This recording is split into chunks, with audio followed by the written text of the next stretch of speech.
Et quelle sera la consigne à droite? La droite, LR, qui a pris une claque avec Valérie Pécresse. Les Républicains se réuniront en bureau politique dès aujourd'hui, après leur échec donc à seulement 4,7%, en dessous des 5%. Ça n'était jamais arrivé. Écoutez les mots employés à droite avec Romain Houg pour RMC.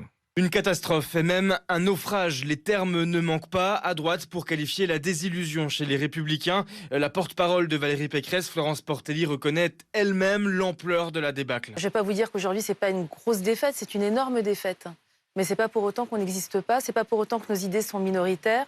Mais ça a été extrêmement difficile. Désormais, la question du second tour se pose et divise chez les cadres des Républicains. Quelle consigne de vote donner si Valérie Pécresse annonce qu'elle votera pour Emmanuel Macron? Son ancien rival lors de la primaire, Éric Ciotti, fait lui un autre choix. Je ne voterai pas Emmanuel Macron parce qu'il a échoué en tant que président de la République et je ne le soutiendrai pas. A l'inverse, Rachida Dati, la maire du 7e arrondissement de Paris, rejoint la ligne de Valérie Pécresse. Aujourd'hui, il y a le risque de la victoire de Marine Le Pen en France. J'appelle en responsabilité à voter Emmanuel Macron. J'ai des différends avec lui, mais ils sont moins graves que de voir le risque de la victoire de Marine Le Pen à la tête de la France. Un bureau politique se tient à midi au siège du parti pour décider de la conduite à tenir pour le second tour.